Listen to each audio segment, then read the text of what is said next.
नफ्स को पहले बदलना है, पहले अपनी जात से शुरू करना है, पहले मैंने खुद को नेक बनाना है। हाँ, दूसरों को दीन की दावत देनी है, दूसरों को अल्लाह की तरफ बुलाना है, लेकिन सबसे बड़ा मुजाहिद वो है जो पहले अपने नफ्स को सुधारे, जो अपनी जात को पहले बनाए।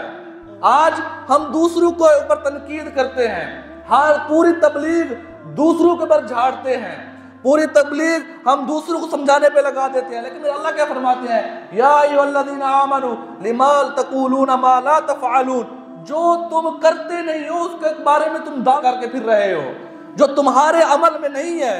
तुमने खुद बहनों का हक नहीं दिया, तुमने खुद गरीबों को रास्ता नहीं दिया, तुम्हारे पास असबाब थे, तुम्हारे पास पैसे थे, तुमने खुद मस्जिद नहीं बनाई, तुमने खुद अल्लाह की राह में खर्च नहीं किया, लेकिन एक कचहरी लगी हुई है, एक जलसा लगा हुआ है, वहां बड़े बुजुर्ग बन के फज़ैल सुना रहे हो, वहां बड़े बुजुर्ग बन के बड़ी बड़ी बातें कर रहे हो। तो मेरे भाई, इस्लाम ईमान के सबसे शुरुआत इंसान के अपनी जात से है। मैं अपनी जात को पहचानूं, क्या मैं कोई ऐसी गलती तो नहीं कर रहा जिससे मेरा अल्लाह नाराज हो, मैं कोई ऐसी गलती तो नहीं कर रहा जिससे मेरी आखिरत खराब हो, मैं कोई ऐसे गुनाह में मुब्तला तो नहीं जिससे मेरी अंधेरी कब्र में सांप और बिच्छू बनाए जा रहे हो।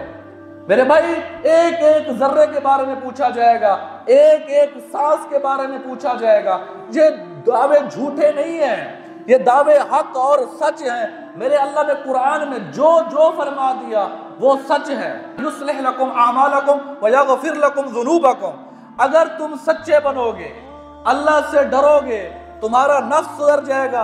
मेरे अल्लाह पाक खुद बताते हैं, युस्लिह लकुम आमालकुम, फिर तुम्हारे मामलात अल्लाह कहते हैं मैं हल कर दूंगा, तुम्हारे लिए मैं आसानियां पैदा कर दूंगा, तुम्हारे रास्ते से मुश्किलात हटा दूंगा और तुम्हारे गुनाह माफ कर दूंगा।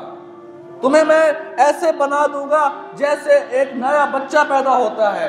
लेकिन बात क्या है कि अल्लाह और उसके रसूल की माननी है, अल्लाह और उसके रसूल पे ईमान लाना है। मेरे अजीज, मेरे दोस्तों, आज जिंदगी है मेरे पास, आपके पास सांसें चल रही हैं।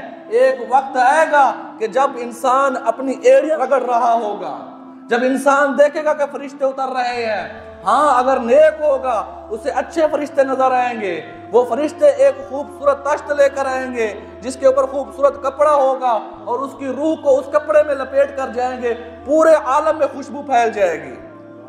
मेरे भाई, एक ऐसे फरिश्ते भी उतरेंगे, अगर बदकार बंदा है, गुनाहगार बंदा है, तो बदनुमा फरिश्ते उतरेंगे, जिनके चेहरे बदनुमा होंगे। वो क्यों उतरेंगे? फरिश्ते तो वैसे नूर हैं, बतौर सजा के लिए, बतौर सजा के लिए, गुनाहगार के लिए ऐसे फरिश्ते अल्लाह पाक उतारेगा कि जाओ इस बंदे की रूह कब्ज करके आओ।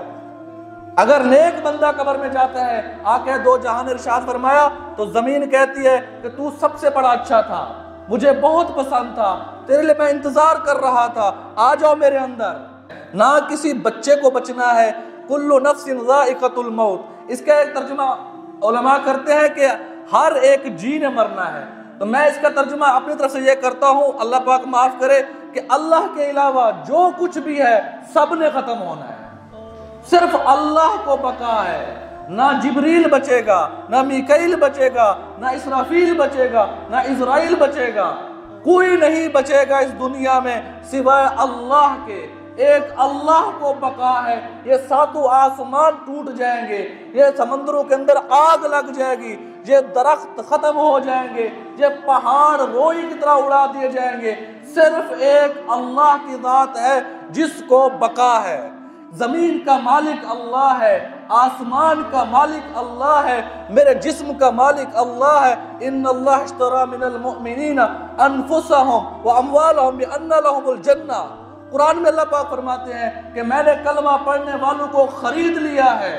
किस चीज के बदले? जन्नत के बदले। उसका माल मेरा है, उसका जान मेरा है, लेकिन शर्त क्या? मेरी मानो, जन्नत तुम्हें दूंगा।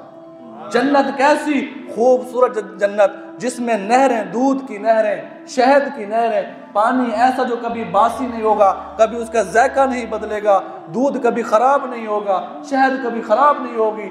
ऐसी जन्नत अल्लाह ने तैयार की है हमारे लिए। मेरे अजीज मोहतरम, हम क्यों अल्लाह को भूल रहे हैं जिसने हमारी इतनी नेमतें तैयार की हैं? क्या मुझे मौत नहीं आनी? क्या मैं बूढ़ा होके मरूंगा? 80 साल का होके मरूंगा। नहीं मेरे भाई, 8 माह का मेरा बेटा फौत हुआ है। अगर ये कायदा होता कि बूढ़े होके मरेंगे तो मेरा बेटा क्यों फौत हुआ है? तो इसका मतलब यह है कि मौत का कोई वक्त मुकर्रर नहीं है। चाहे तुम जवान हो, चाहे तुम बूढ़े हो, चाहे तुम शादीशुदा हो, चाहे तुम गैर शादीशुदा हो, मौत ने आके अपने चंबे गाड़ने हैं। जब अल्लाह का हुक्म आएगा, फरिश्ता पहुंच जाएगा, रूह कब्ज कर लेगा। जब इंसान मरता है तो घर वाले रो रहे होते हैं, तो इजराइल कहते हैं कि मैंने कौन सा जुल्म किया, तुम सब रो रहे हो, मेरे खिलाफ बातें कर रहे हो। इसका रिज्क मुख्तस था, रिज्क खत्म हो गया, बस मैं इसको लेके जा रहा हूँ। इसी तरह मेरा और आपका रिज्क मुख्तस है, मुकर्रर है कि मौली जहाज़ेब ने कितने दाने खाने हैं, कितना मन खाना खाना है, वो सब मुख्तस है। एक वक्त आएगा या जब मेरा रिज्क खत्म होगा तो फरिश्ता मुझे खुद ब खुद ले जाएगा। एक कदम मैं आगे नहीं उठा सकूंगा, एक जर्रा मुझे मौका नहीं मिलेगा। इसलिए तो अल्लाह पाक कुरान में फरमाते हैं, जिस तरह बंदा जब बंदे को मौत आती है, अल्लाह पाक कहते हैं खर्च कर, व अनफिकू मिम्मा रज़क़नाकुम मिन क़ब्लि अन यातिय अहदकुमुल मौत फयक़ूल रब्बी लौला अख़रतनी इला अजलिन क़रीब फ़अस्सद्दक़ व अकुम मिनस सालिहीन। अल्लाह पाक अभी कुरान में इरशाद फरमा रहे हैं, बंदे खर्च कर, जो तुझे मैंने दिया है।